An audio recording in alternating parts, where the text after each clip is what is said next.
Welcome to Liquidity Event Lessons. I'm Mike Ross. I'm Ryan Ross. Liquidity Event Lessons is all about what you should be thinking about and doing both pre and post sale of a business, certainly for the business, but really for yourself. In this episode, we speak with Andrea Starrett, a estates and trust attorney. We talk about when is the right time to think about estates and trusts when considering an exit in your business. We talk about how much does it matter which state you are in during an exit or after or before one. We talk about what happens when you're in a family business. And maybe if you decide to move to, Nevada before a liquidity event, what do you need to do when considering the franchise tax? We talk about what do you do when someone's accountant or business broker, etc., is obviously in over their head. And finally, when the deal comes in and it's done, what is her triage? How does she handle the situation to make it best for the clients? Enjoy this conversation with Andrea Starrett. Well, Andrea Starrett, thank you for coming on to the show. We appreciate your time, and we want to talk about liquidity event questions and lessons, liquidity event lessons. So with that in mind, can you just give us some background about who you are and what you do for people that may not have heard about you? Yeah. So my name's Andrea Starrett. I'm the founder and owner of Starrett Law. We are an estate planning law firm, and we work with clients who are typically in the tech sector or business owners, and most of them, or many of them, are acquiring or increasing their wealth with liquidity events, exits, and so forth. And so we do all sorts of tax planning that's either focused on the federal estate tax or on income tax, and to some extent, California property tax planning. Okay. And so one of the things we want to talk about right out the bat is timing, because when you have an estate plan or a trust, you might be considering an exit. So is there a right time to talk about your estate or your trust when you have a business and you're thinking about selling it? And is there a case also for waiting until after you sell your business and you take an exit?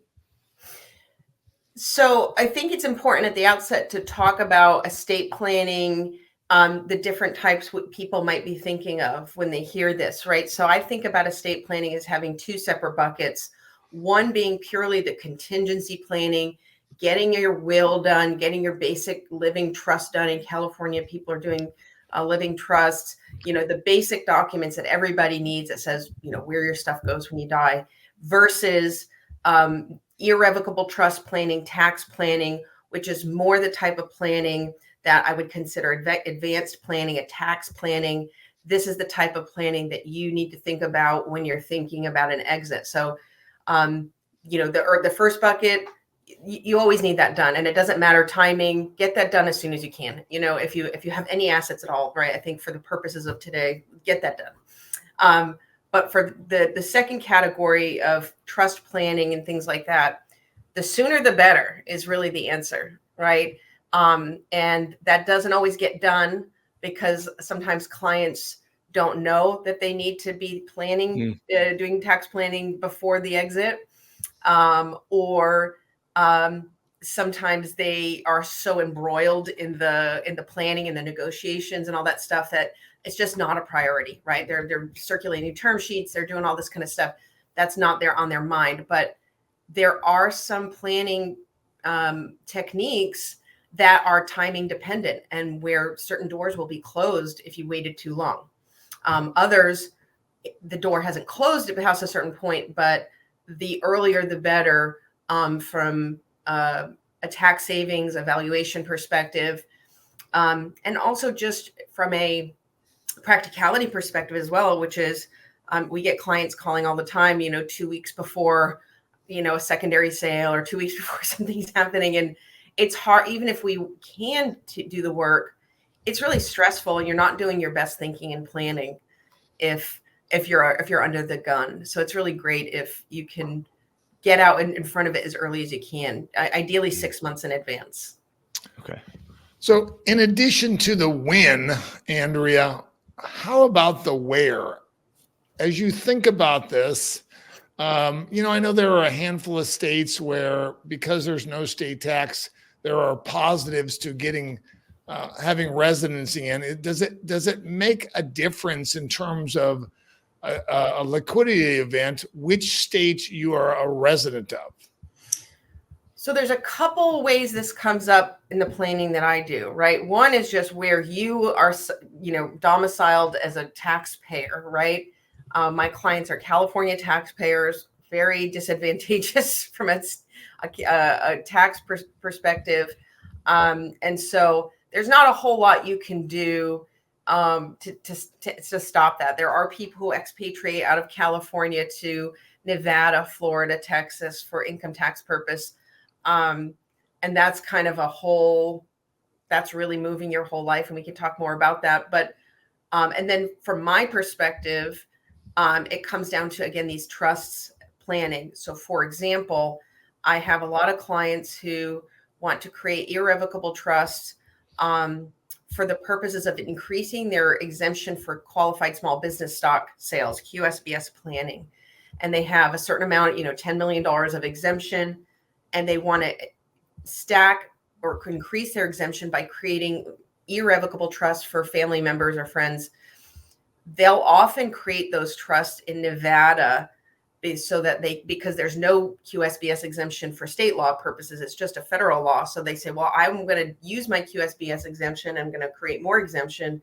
And then let's situs or place this trust so that the trust has a domicile for tax purposes in Nevada. And that way there's zero tax on this transaction. So there's rules and there's complications that arise when you do that, but it's very common for people to establish trusts in other jurisdictions for tax purposes, and mainly for tax purposes. I'm wondering about so you mentioned Nevada as a state to do that in, right? Are there any other? Well, I feel like there's, other than Vegas, which has a lot going on. Do you need to go back to that state like once a year, or whatever your state you're going in, you're domiciling your trust in, or are there any other like odd requirements? So when your trust if you're going to have a trust that has a situs, we call a situs, or that's in another jurisdiction, the requirement is that the trustee of the trust be in that jurisdiction. That's what creates the trust domicile. Is where does the trustee, I think, is the manager of the trust, the CEO, the president of the trust document. So they have to be physically located in that state. And so that can be done either, there's trust companies, right? So this is a big industry in South Dakota. There's a ton of trust companies, probably Delaware. Nevada has a ton. Alaska, where there's, it's just sort of like on an international level, like you might think of with the Cook Islands or the Caymans or something, right? So there's all these trust companies, or if you have a friend or, somebody who can do the work in another state, you can do that, but they have to be there. The client themselves never has to go there. And it's important to note that, at least with California, how California taxes trust plays into it, right? So I can't speak for if you're a Massachusetts resident and you have a trust in Nevada. I don't know what Massachusetts does with that, but for California, of course, California is still going to tax any income that's California source income, right? So if you have a business in California, California is still going to tax that. It doesn't matter where the trust is. That's number one. And then, who the beneficiaries are may cause taxation as well. So if you have California beneficiaries, depending on how the trust is drafted and depending on how the distributions come out, there's probably going to be some California tax as well. So it's pretty complicated. Yeah. The South Dakota surprises me. I wonder how they decided on that one. Well, I mean, it's not that surprising if you think about, if you again zoom it out to sort of the Cayman Islands or the Cook Islands, right? You have these kind of international tax havens, right? And why did they do that? Is it because they really hate taxes? No, they don't have other industries, right? I think the Cayman Islands' biggest industry was rope at one point, maybe turtle meat, right? And so they need something to bring in some dollars so they can attract, Switzerland, probably the same thing. So South Dakota, I don't know what their big industries are, but, I imagine that's, it's not a very populous state. So they make, I'm sure Delaware's the same thing. You make, great corporate tax laws, and then everybody wants to incorporate there. So Panama too, I think. What's that? Panama too. Yeah, exactly. Interesting. Well, moving on to in a different direction. A lot of the times, well, maybe not a lot, but often, you have a business owner and they have family and they are in the family business. And is there a specific consideration that a business owner would need to think about when they are exiting and maybe their kids are staying in the business? And what do they need to think about from a trust perspective? Yeah. So, if their kids are really, I mean, there's probably the things you want to just pay attention to is family dynamics, right? Who owns what, who has controls. Are there, usually when I think of a lot of times the exit planning or the liquidity events that I'm talking about, they're usually individual founders who probably had some VC investment or things like that. And so it's on a grander corporate scale. And there's not often other family members. Maybe there's a husband and wife or a brother situation. But those things are often at such a really corporate governance level that the family business dynamics aren't coming into play as much, I don't think. The smaller family businesses that are selling, to another business, a construction and development business, like think of San Jose or something, the family issues are really big. And so, you have to look at, well, how are the dynamics being left? How, if I leave, what happened to the voting structure? Or did we give some things to kids and we just were signing, were we doing things kind of in a basic way? And now we have a bunch of 21-year-olds who now are going to have millions and billions or something like that. Make sure that their shares are now, instead of holding these non-voting interests, like this really worthless sort of private company interest, now they might actually have some money in their pocket. What can we do? And so, we again looking at trusts, and is there any way we can filter their interest into a trust before we sell? And how to work that, how to have that conversation with the young adult. Mm-hmm. So it sounds like it depends on the size of the company, because larger companies are going to have corporate governance issues, whereas smaller companies, they may not have as much of a complication there, but the family dynamics play a bigger role. I think so. Yeah. Mm-hmm. So I'm going to go back just briefly, Andrea, to the issue. And, this comes up in my conversations. I got to believe it comes up in yours too. Instead of trying to find a Nevada trustee, which, as you know, is more complicated than it sounds in many ways because of trying to pull money out of those trusts, a family decides that they're going to move to Nevada or they're going to move to Texas. And, that sounds like it's just such an easy thing, but then there are doctors and there's dentists and there's other business relationships. And what I have heard, I don't know any of this firsthand, but what I've heard is the Franchise Tax Board, the California Franchise Tax Board, is very savvy about trying to find ways that people who say they moved from California really didn't. What's been your experience along that line? So I'm not personally involved in advising people to move out of state. That's really not, it's often the CPA who will walk a client through that. Clients ask me about it all the time. And what I always tell them is it's fine if you want to do it, but it's got to be a real move. And do you really want to move? So for example, I had a client the other day, he's done a really great tax planning for decades. I mean, he's optimized everything he could, but he's got a large position in a biotech company. And he thought, well, why don't I just move to, Nevada? And he's got a beautiful home in Hillsborough and beautiful family. And he's older. He's done everything right. And I said, well, do you want to move to Nevada? And he goes, well, no. And I said, well, then that's your answer, right? I mean, He doesn't really, I said, you'd have to really move, and you'd have to sever all your relationships. Like we said, your doctors, your dentist, your hairdresser. I heard a story, I don't know if it's true, about a woman, a family that had moved to Florida out of LA, but the woman was still going back to her hair appointment every month.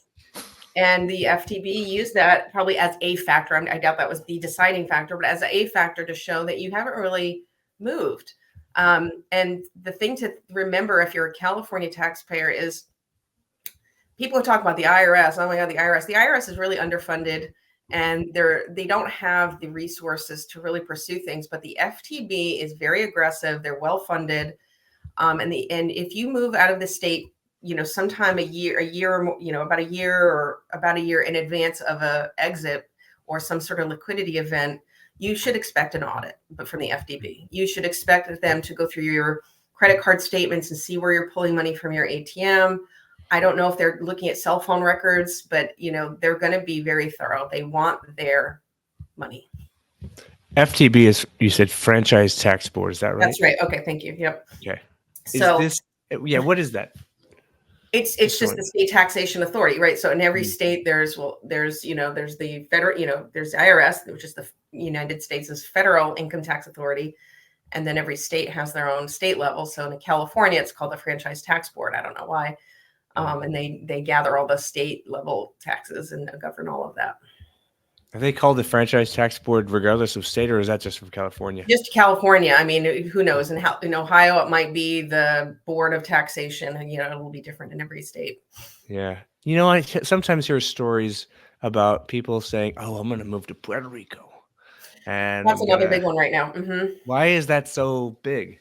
There's a treaty, or I don't know. I don't think it's called a treaty, but there's a law that's in effect for a limited period of time that is allowing U.S. taxpayers to move to Puerto Rico where there's no income tax.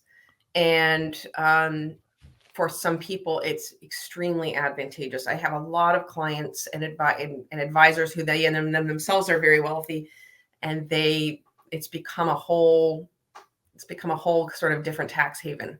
So yeah, so that's a big deal. And the people who are doing that typically are moving, period. They're not saying, I'll move to Incline Village for a couple years and then, wait it out and come back.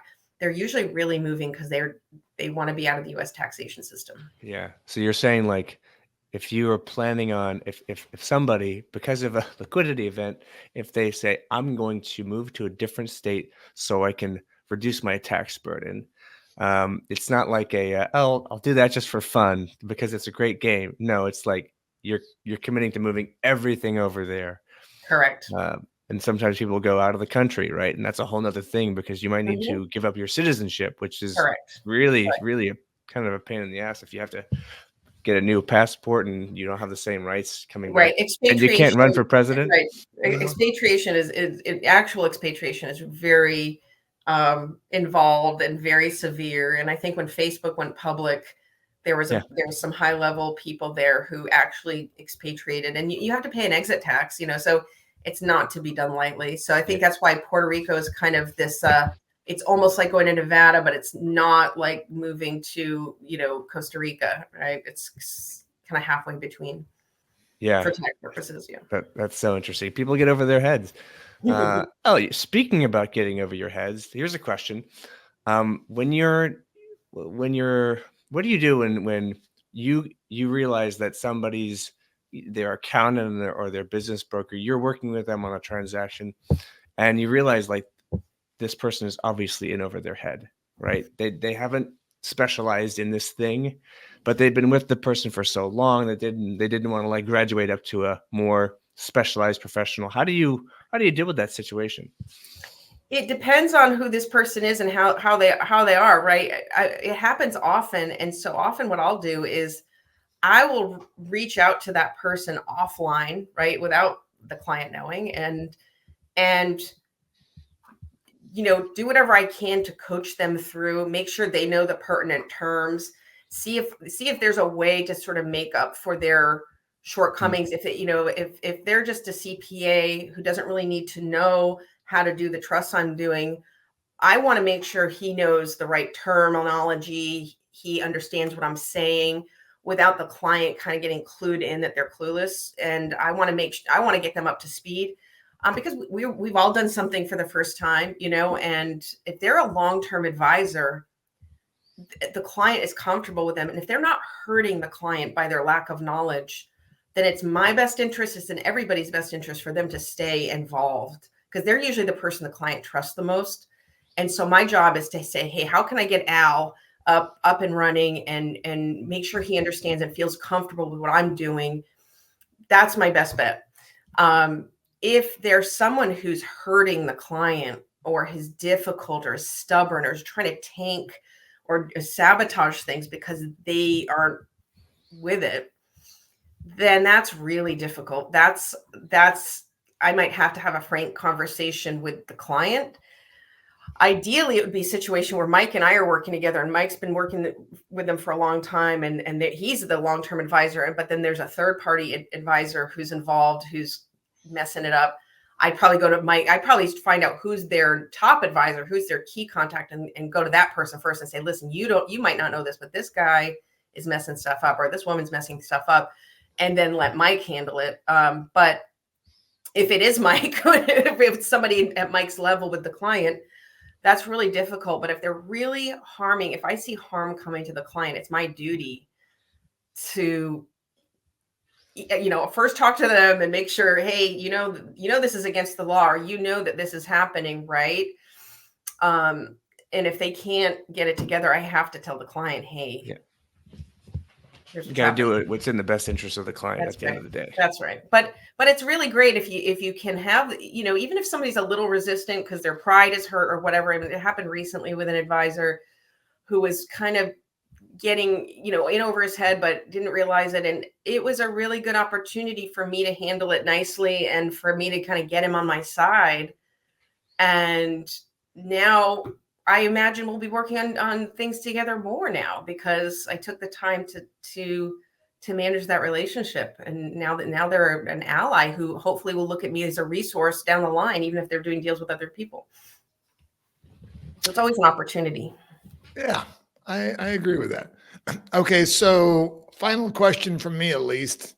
Someone gets your name. Mm-hmm. They come in, and you and I have talked about this in the past. They come in and the transaction's already complete. They didn't have time. They didn't have interest. They were concentrating on it. What is the triage, Andrea? What do you got to do urgently, and what can you kind of set aside for later? How do you do something post deal? Well, first thing I do is look at whoever their advisors were and shame them in my brain. Like, just, come on, man, how'd you miss this? But I say that, keep it to myself, and I just hold on to it. So the next thing is, there's not a lot. I mean, there's the best thing. Usually these are income tax issues, right? So the first, I would say two things, right? One is get the CPA involved, right? And say, okay, what can we do from an income tax perspective, right, before the next filing, to at least manage that, and oftentimes they'll have had a big income tax event that year. And so maybe they are creating a donor advised fund or making a large charitable contribution.